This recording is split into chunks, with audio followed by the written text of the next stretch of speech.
Elia by Charles Lamb. From the first edition, 1823. Reader, in thy passage from the bank, where thou hast been receiving thy half-yearly dividends, supposing thou art a lean annuitant like myself, to the flower pot, to secure a place for Dalston, or Shacluel, or some other thy suburban retreat northerly.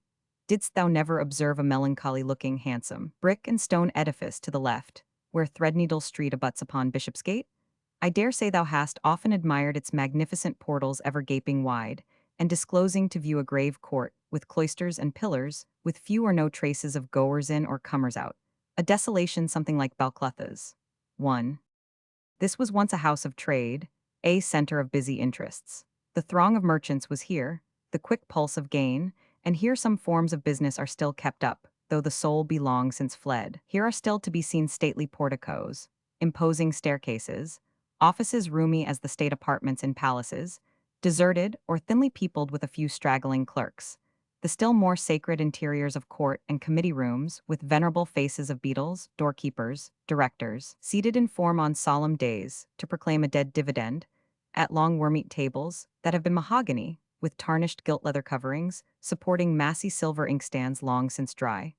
The oaken wainscots hung with pictures of deceased governors and sub-governors, of Queen Anne and the two first monarchs of the Brunswick dynasty. Huge charts which subsequent discoveries have antiquated, dusty maps of Mexico, dim as dreams, and soundings of the Bay of Panama. The long passages hung with buckets, appended in idle row to walls whose substance might defy any, short of the last, conflagration, with vast ranges of cellarage under all, where dollars and pieces of eight once lay, an unsunned heap.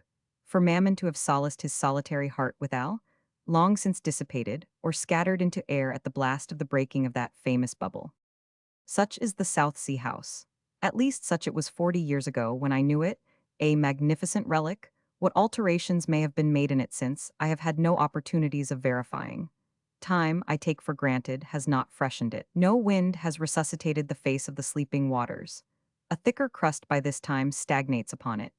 The moths, that were then battening upon its obsolete ledgers and daybooks, have rested from their depredations, but other light generations have succeeded, making fine fretwork among their single and double entries. Layers of dust have accumulated, a superfoetation of dirt, upon the old layers that seldom used to be disturbed, save by some curious finger, now and then, inquisitive to explore the mode of bookkeeping in Queen Anne's reign, or, with less hallowed curiosity, seeking to unveil some of the mysteries of that tremendous hoax, whose extent the petty peculators of our day look back upon with the same expression of incredulous admiration and hopeless ambition of rivalry, as would become the puny face of modern conspiracy, contemplating the titan size of Vaux's superhuman plot.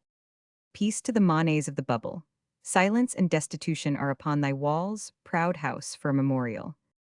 Situated as thou art in the very heart of stirring and living commerce, amid the fret and fever of speculation, with the bank and the change and the India House about thee, in the heyday of present prosperity, with their important faces, as it were, insulting thee, their poor neighbor out of business, to the idle and merely contemplative, to such as me, old house. There is a charm in thy quiet, a cessation, a coolness from business, an indolence almost cloistral, which is delightful.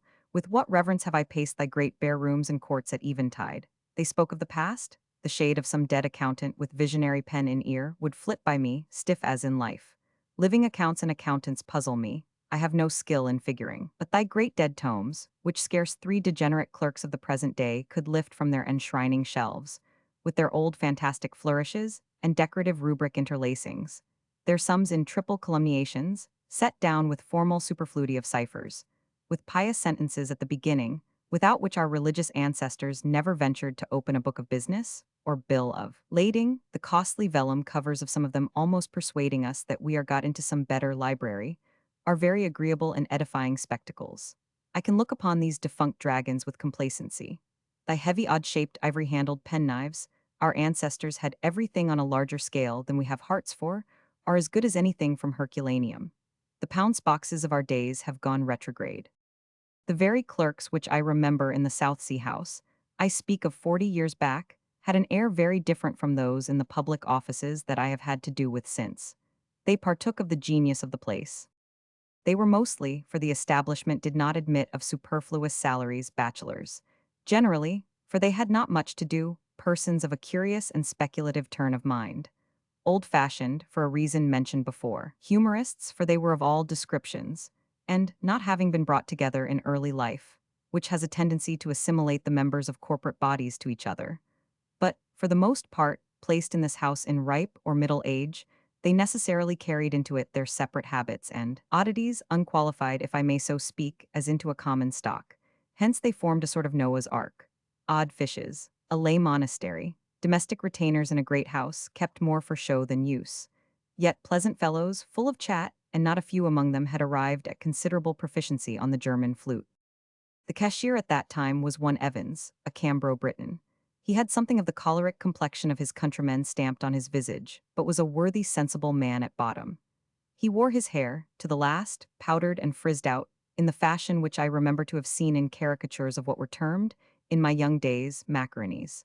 He was the last of that race of beaux. Melancholy as a gibcat over his counter all the forenoon, I think I see him, making up his cash, as they call it, with tremulous fingers, as if he feared everyone about him was a defaulter.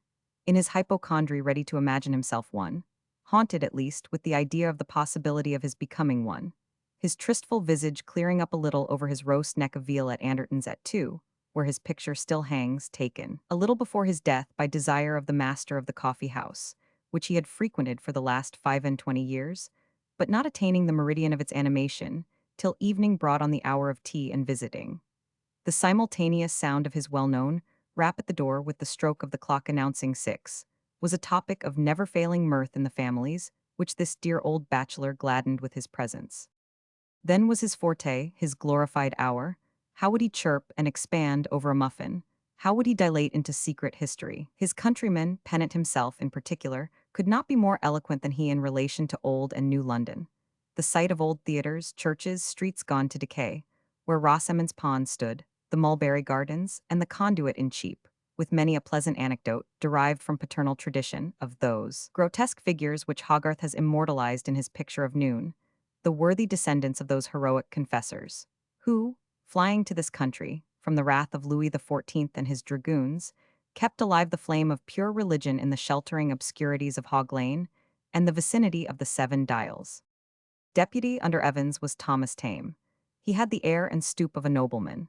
You would have taken him for one, had you met him in one of the passages leading to Westminster Hall. By stoop, I mean that gentle bending of the body forwards, which, in great men, must be supposed to be the effect of an habitual condescending attention to the applications of their inferiors. While he held you in converse, you felt strained to the height in the colloquy. The conference over, you were at leisure to smile at the comparative insignificance of the pretensions which had just awed you. His intellect was of the shallowest order. It did not reach to a saw or a proverb. His mind was in its original state of white paper. A sucking babe might have posed him. What was it then? Was he rich? Alas, no, Thomas Tame was very poor. Both he and his wife looked outwardly gentlefolks, when I fear all was not well at all times within. She had a neat, meager person, which it was evident she had not sinned in over-pampering, but in its veins was noble blood. She traced her descent by some labyrinth of relationship, which I never thoroughly understood, much less can explain with any heraldic certainty at this time of day, to the illustrious but unfortunate house of Derwentwater. This was the secret of Thomas's stoop. This was the thought, the sentiment, the bright solitary star of your lives, ye mild and happy pair, which cheered you in the night of intellect and in the obscurity of your station. This was to you instead of riches, instead of rank, instead of glittering attainments, and it was worth them altogether. You insulted none with it, but while you wore it as a piece of defensive armor only, no insult likewise could reach you through it. Decusat Solemen. Of quite another stamp was the then accountant, John Tipp. He neither pretended to high blood, nor in good truth cared one fig about the matter. He thought an accountant the greatest character in the world, and himself the greatest accountant in it. Yet John was not without his hobby. The fiddle relieved his vacant hours. He sang, certainly, with other notes than to the Orphean lyre. He did, indeed, scream and scrape most abominably. His fine suite of official rooms in Threadneedle Street, which, without anything very substantial appended to them, were enough to enlarge a man's notions of himself that lived in them, I know not who is the occupier of them now, resounded fortnightly to the notes of a concert of sweet breasts. As our ancestors would have called them, culled from clubrooms and orchestras, chorus singers, first and second violoncellos, double basses and clarionets, who ate his cold mutton and drank his punch and praised his ear. He sate like Lord Midas among them, but at the desk Tip was quite another sort of creature. Thence all ideas that were purely ornamental were banished. You could not speak of anything romantic without rebuke. Politics were excluded. A newspaper was thought too refined and abstracted. The whole duty of man consisted in writing off dividend warrants. The striking of the annual balance in the company's books, which perhaps differed from the balance of last year in the sum of 25 L. 1s, 6d, occupied his days and nights for a month previous. Not that Tip was blind to the deadness of things, as they call them in the city, in his beloved house, or did not sigh for a return of the old stirring days when South Sea hopes were young. He was indeed equal to the wielding of any the most intricate accounts of the most flourishing company in these or those days, but to a genuine accountant the difference of proceeds is as nothing. The fractional farthing is as dear to his heart as the thousands which stand before it. He is the true actor, who, whether his part be a prince or a peasant, must act it with like intensity. With Tip form was everything, his life was formal, his actions seemed ruled with a ruler, his pen was not less erring than his heart. He made the best executor in the world. He was plagued with incessant executorships accordingly, which excited his spleen and soothed his vanity in equal ratios. He would swear, for Tip swore, at the little orphans, whose rights he would guard with a tenacity like the grasp of the dying hand that commended their interests to his protection. With all this there was about him a sort of timidity. His few enemies used to give it a worse name, a something which, in reverence to the dead, we will place, if you please, a little on this side of the heroic. Nature certainly had been pleased to endow John Tip with a sufficient measure of the principle of self-preservation. There is a cowardice which we do not despise, because it has nothing base or treacherous in its elements. It betrays itself, not you. It is mere temperament, the absence of the romantic and the enterprising. It sees a lion in the way, and will not, with Fortinbras, greatly find quarrel in a straw. When some supposed honor is at stake, Tip never mounted the box of a stagecoach in his life, or leaned against the rails of a balcony, or walked upon the ridge of a parapet, or looked down a precipice, or let off a gun, or went upon a water party, or would willingly let you go if he could have helped it. Neither was it recorded of him that for lucre or for intimidation he ever forsook friend or principle. Whom next shall we summon from the dusty dead, in whom common qualities become uncommon? Can I forget thee, Henry Mann, the wit, the polished man of letters, the author of the South Sea House? Who never enteredst thy office in a morning, or quittedst it in midday? What didst thou in an office? Without some quirk that left a sting. Thy jibes and thy jokes are now extinct, or survive but in two forgotten volumes, which I had the good fortune to rescue from a stall in Barbican, not 3 days ago, and found thee terse, fresh, epigrammatic, as alive. Thy wit is a little gone by in these fastidious days. Thy topics are staled by the new-born gods of the time. But great thou used to be in public ledgers, and in chronicles upon Chatham and Shelburne and Rockingham and Howe and Bergen and Clinton, and the war which ended in the tearing from Great Britain her rebellious colonies, and Keppel and Wilkes and Sawbridge and Bull and Dunning and Pratt and Richmond, and such small politics. A little less facetious and a great deal more obstreperous was fine rattling, rattle-headed Plumer. He was descended, not in a right line, reader, for his lineal pretensions, like his personal, favored a little of the sinister bend from the Plumers of Hertfordshire. So tradition gave him out, and certain family features not a little sanctioned the opinion. Certainly old Walter Plumer, his reputed author, had been a rake in his days and visited much in Italy, and had seen the world. He was uncle, bachelor uncle, to the fine old Whig still living, who has represented the county in so many successive parliaments, and has a fine old mansion near where Walter flourished in George II's days, and was the same who was summoned before the House of Commons about a business of Franks with the old Duchess of Marlborough. You may read of it in Johnson's Life of Cave. Cave came off cleverly in that business. It is certain our Plumer did nothing to discountenance the rumor. He rather seemed pleased whenever it was, with all gentleness, insinuated. But besides his family pretensions, Plumer was an engaging fellow, and sang gloriously. Not so sweetly sang Plumer as thou sangest, mild, childlike, pastoral M. A flute's breathing less divinely whispering than thy Arcadian melodies, when, in tones worthy of Arden, thou didst chant that song sung by Amiens to the banished Duke, which proclaims the winter wind more lenient than for a man to be ungrateful.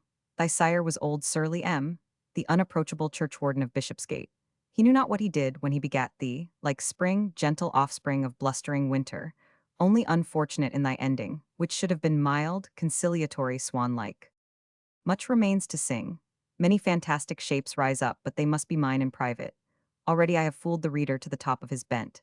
Else could I omit that strange creature Woollett, who existed in trying the question and bought litigations? And still stranger, inimitable, solemn Hepworth, from whose gravity Newton might have deduced the law of gravitation. How profoundly would he nib a pen? With what deliberation would he wet a wafer? But it is time to close. Night's wheels are rattling fast over me. It is proper to have done with this solemn mockery. Reader, what if I have been playing with thee all this while? Peradventure the very names, which I have summoned up before thee, are fantastic, insubstantial, like Henry Pimpernel and old John Naps of Greece. Be satisfied that something answering to them has had a being. Their importance is from the past.